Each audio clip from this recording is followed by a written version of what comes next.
Hello dears, मैं हूं देव परमार। आप देख रहे हैं मेरा यूट्यूब चैनल टीचिंग आइडियाज़। आज मैं एक और लेक्चर के साथ हाजिर हुआ हूं। हम 9th क्लास की बायोलॉजी का फर्स्ट चैप्टर जो अभी तक कंटिन्यू है, इंट्रोडक्शन ऑफ बायोलॉजी, उसके एक और लेक्चर के साथ हाजिर हुआ हूं, बायोलॉजी एंड अदर साइंसेस। मसलन कि हम जो टॉपिक डिस्कस कर रहे हैं वो ये है कि relationship of biology with other sciences. अब बायोलॉजी ने जो है वो अदर साइंसेस से जो है रिलेशनशिप क्यों क्रिएट किया, क्या इसकी ज़रूरत थी, या बच्चे भी जो है वो क्वेश्चन करते हैं कि सर बायोलॉजी जो है जब अपनी 15 ब्रांचेस प्लस जो है वो बना चुकी है, उसकी 3 डिवीजन्स हैं, तो बायोलॉजी ने इन अदर साइंसेस से जो है वो रब्ता क्यों किया, या उनसे जो है ये रिलेशनशिप क्यों क्रिएट किया, या बायोलॉजी को क्या ज़रूरत थी।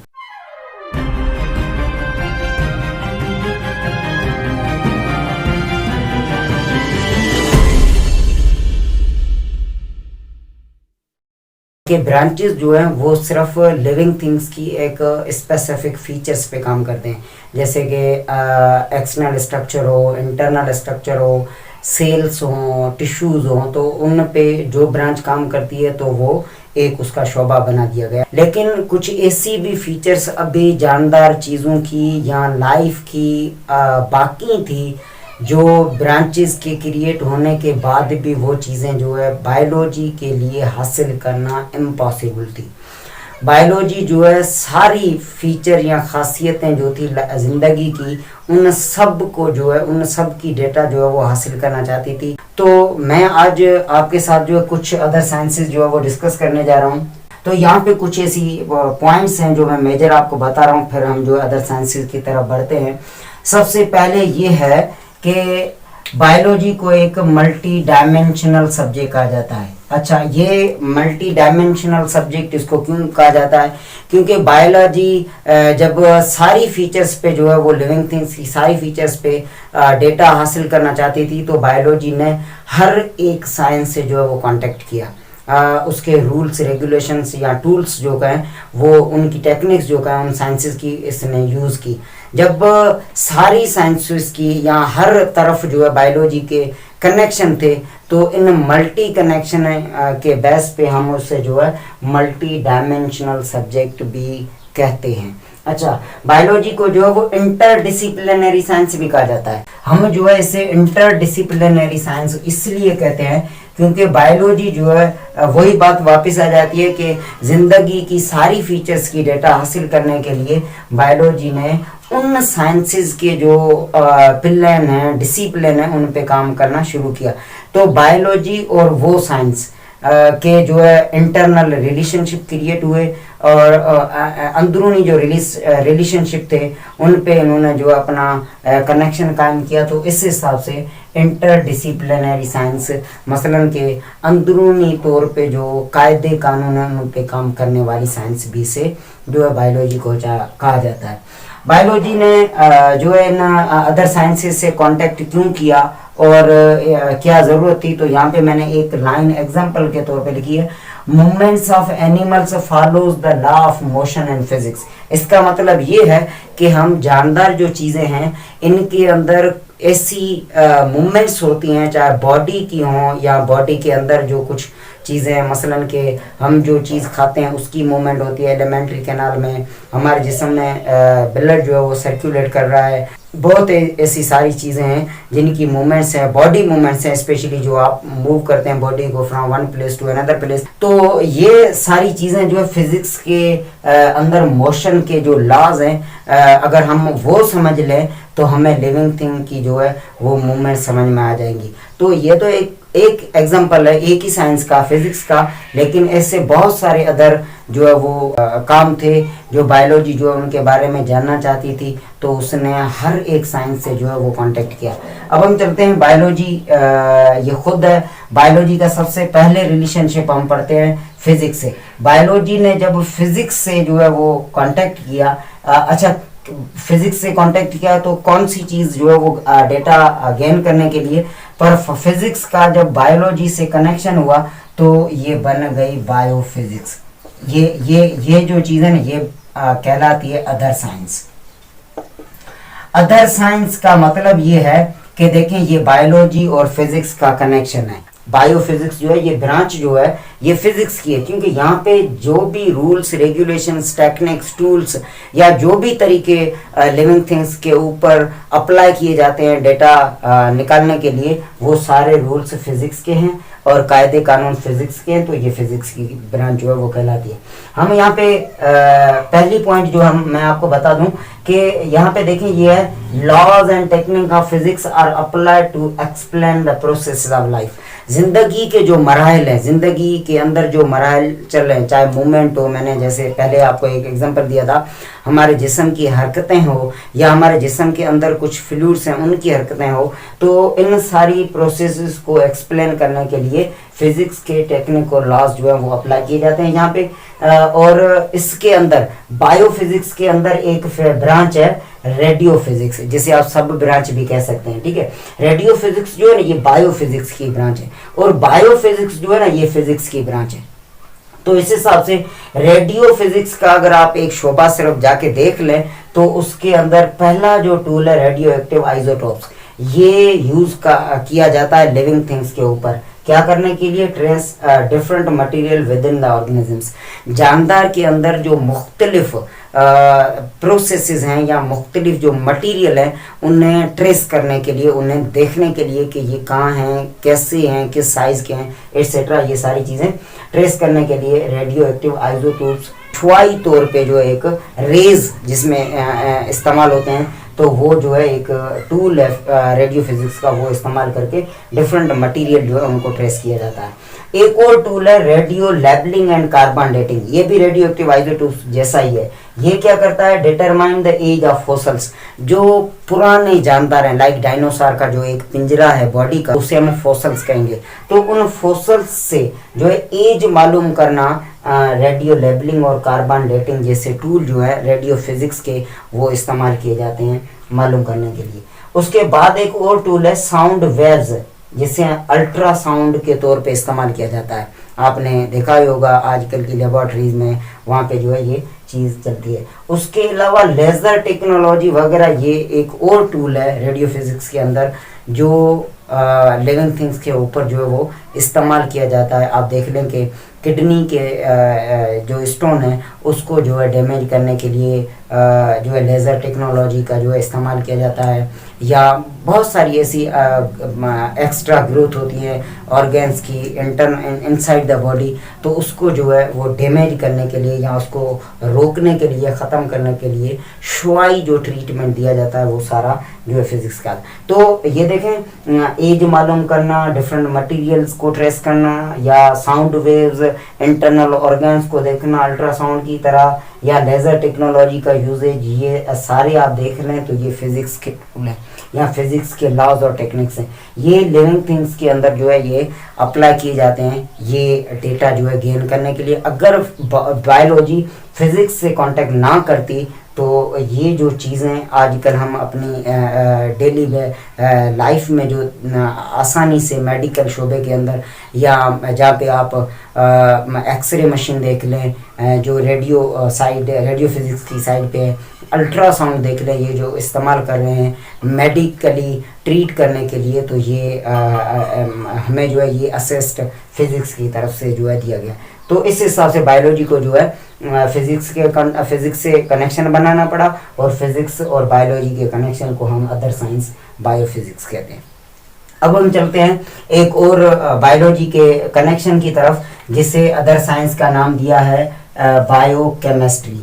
ये केमिस्ट्री की ब्रांच है और यहाँ पे केमिस्ट्री के जो रूल्स हैं, डिसिप्लिन्स हैं, वो यूज़ किए जाते हैं लिविंग थिंग्स में डेटा गेन करने के लिए। अब वो कौन सी डेटा है जो केमिस्ट्री से जो है बायोलॉजी ने राब्ता करके हासिल किए, तो यहाँ पे सबसे पहले आप देख लें पॉइंट में है study of molecules which form cell और ऑर्गेनिजम्स। वो मॉलिक्यूल जिन्हें हम बायोमॉलिक्यूल कहते हैं, उन मॉलिक्यूल की डेटा या उन मॉलिक्यूल को समझने के लिए कि ये मॉलिक्यूल हैं कौन से, किस चीज़ के बने हुए हैं, इनका काम क्या है जिस्म के अंदर, ये कैसे बनते, तो ये सारी चीज़ें जो समझने के लिए केमिस्ट्री के लॉज और रूल्स जो है वो अप्लाई किए जाते हैं स्टडी करने के लिए।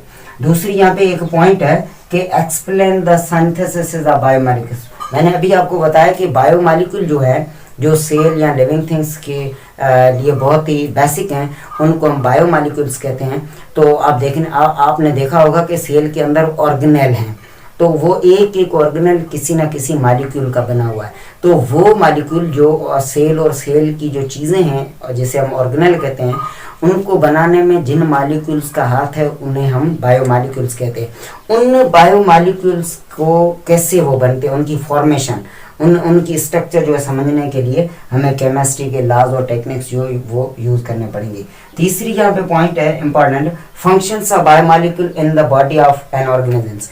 एक जानदार के अंदर बायोमॉलिक्यूल्स जो है या मॉलिक्यूल्स जो है उनके काम क्या हैं, वो कौन से काम करते हैं जिस्म के अंदर या सेल के अंदर, तो उनको समझने के लिए हमें जो केमिस्ट्री से हेल्प लेनी पड़ी। और ये इम्पॉर्टेंट चीज़ें जो है ये गेन करने के लिए केमिस्ट्री के लॉज और टेक्निक्स टूल्स जो है वो हम यूज़ करते हैं लिविंग थिंग्स के ऊपर ये डेटा जो है वो कलेक्ट करने के। इसलिए बायोलॉजी को जो है वो केमिस्ट्री के साथ भी हैंडशेक करना पड़ा।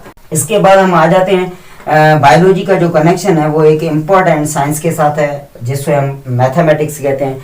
मैथमेटिक्स से जब बायोलॉजी ने कनेक्शन किया तो उस कनेक्शन का नाम मिला बायोमैथमेटिक्स या बायोमेट्री। जैसे आप मेट्री का मतलब आपको मतलब है measurement, measurement of life, measurement of living things, उसे हम बायोमेट्री कहते हैं। अच्छा, यहाँ पे कौन सी चीज़ें जो है वो मैथमेटिक्स की हेल्प से निकाली जाती हैं लिविंग थिंग्स से, तो ब्रांच ऑफ मैथमेटिक्स पहली बात ये है कि ये बायोमैथमेटिक्स या बायोमेट्री जो है ये मैथमेटिक्स की ब्रांच है।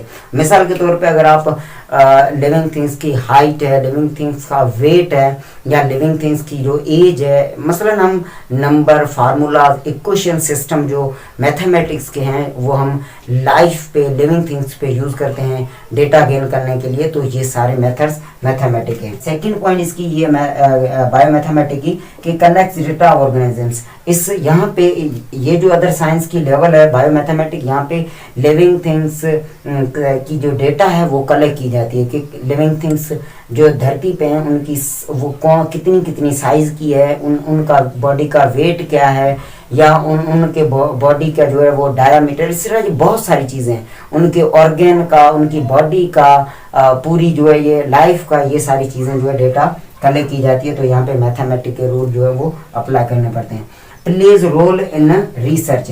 मैथमेटिक जो है वो साइंस की कोई भी रिसर्च हो रही हो, साइंटिस्ट कोई भी अपनी रिसर्च कर रहे हों, अगर वो मैथमेटिक के जो कायदे हैं, चाहे नंबरिंग है, फार्मूला, इक्वेशंस, अगर वो इस्तेमाल नहीं करेंगे तो उनकी रिसर्च जो है वो मुकम्मल नहीं होगी, कंप्लीट नहीं होगी, उसकी रिजल्ट आउट नहीं हो सकती जब तक वो मैथमेटिक को यूज़ नहीं करते। तो इस हिसाब से मैथमेटिक के लॉज और टेक्निक्स जो है वो यूज़ करके लाइफ के ऊपर, लिविंग थिंग्स के ऊपर जो है ये डेटा कलेक्ट की जाती है।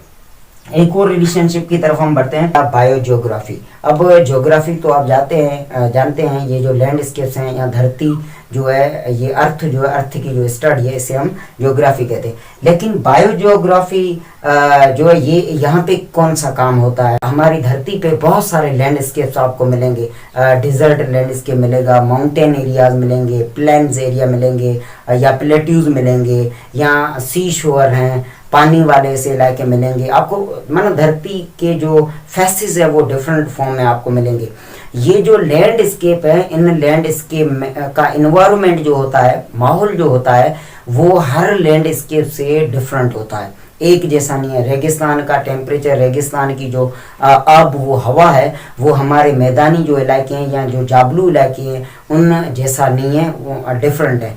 तो डिफरेंट कंडीशन जब एक स्पेसिफिक लैंडस्केप्स की हैं तो वहाँ पे वो कंडीशंस जो है वहाँ पे स्पेसिफिक लिविंग थिंग्स को जो है वो डेवलप होना, उनको नरिश करने की जो है वो इजाज़त देती है। मिसाल के तौर पे जो जाबलू इलाके हैं वहाँ पे और रेगिस्तान की लाइफ में डिफरेंट है। तो ये जो लैंडस्केप है ज्योग्राफी के, ये मखसूस रीजन में मखसूस जो है लाइफ या लिविंग थिंग्स को डेवलप और उन्हें नॉश करने का जो है वो काम करते हैं। तो उन उस लाइफ या उस एरिया की जो है स्टडी करने के लिए हमें सबसे पहले जो है वो ज्योग्राफी के लॉज और रूल्स जो है वो इस्तेमाल करने पड़ेंगे, तब हम उस एरिया में जाके उस लाइफ को जो है समझ सकते हैं। यहाँ पे सबसे पहले ये पॉइंट है कि ये ब्रांच है ज्योग्राफी की, और दूसरी बात ये है कि ये पॉइंट ये है कि distribution of different living things in different regions. Different जो ये एरियाज हैं इनमें जो डिफरेंट लिविंग थिंग्स पाई जाती हैं, ये डिस्ट्रीब्यूशन वहाँ के एरिया के इन्वायरमेंटल कंडीशंस की बेस में है। अगर आप उनकी स्टडी करना चाहते हैं तो आपको ज्योग्राफी के हिसाब से, ज्योग्राफी के जो लॉज और टेक्निक उस हिसाब से चलना पड़ेगा, तो आप जहाँ के उस एरिया की जो है वो लिविंग थिंग्स की स्टडी कर पाएंगे। इस हिसाब से बायोलॉजी को जो है वो ज्योग्राफी से कनेक्शन करना पड़ा, जिससे अदर साइंस का टाइटल मिला बायोज्योग्राफी। यहाँ पे एक और जो है लास्ट हम जो है वो अदर साइंस डिस्कस कर रहे हैं।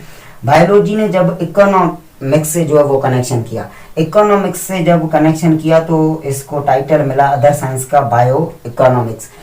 सबसे पहले बात यह है कि ब्रांच है इकोनॉमिक्स की, और ये बायो इकोनॉमिक की ब्रांच है। दूसरी बात यह है कि पॉइंट ये है कि organisms involve in production of meat and milk.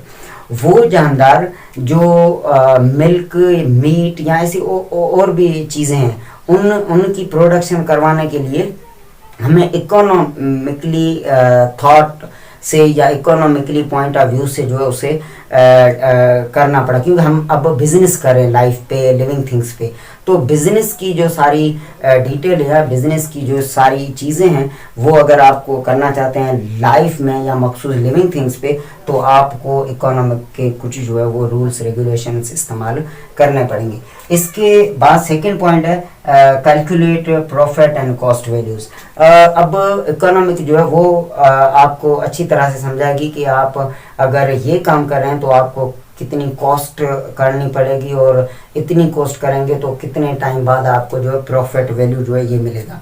तो लाइफ पे जो भी या लिविंग थिंग्स पे जो भी बिजनेस करते हैं तो वो अपनी कॉस्ट और प्रॉफिट वैल्यू जो है वो इकोनॉमिक के हिसाब से जो है वो सेट करते हैं, तब वो उनसे जो है फ़ायदा ले पाते। तो इससे ऐसी कुछ डेटास थी या डिटेल्स थी जो बायोलॉजी गेन करना चाहती थी, और इसलिए इसने जो है जो दूसरी साइंसेस थी उनसे राब्ते किए, कनेक्शन किए, और उनके कनेक्शन को हम अदर साइंसेस पढ़ते हैं। अगर आप को कुछ कन्फ्यूजन है इस टॉपिक के हवाले से या किसी की टॉपिक के हवाले से, आप मुझे कमेंट्स बॉक्स में जो है वो बोल सकते हैं। मैं अगर मुझे आपकी कमेंट्स अच्छी लगी या आपके जो क्वेश्चंस हैं वो जो है मुनासिब लगी, तो मैं आपके नाम के साथ, आपकी कमेंट के स्क्रीनशॉट के साथ एक लेक्चर बना के उन सारे क्वेश्चंस का जो है वो रिस्पांस दूंगा।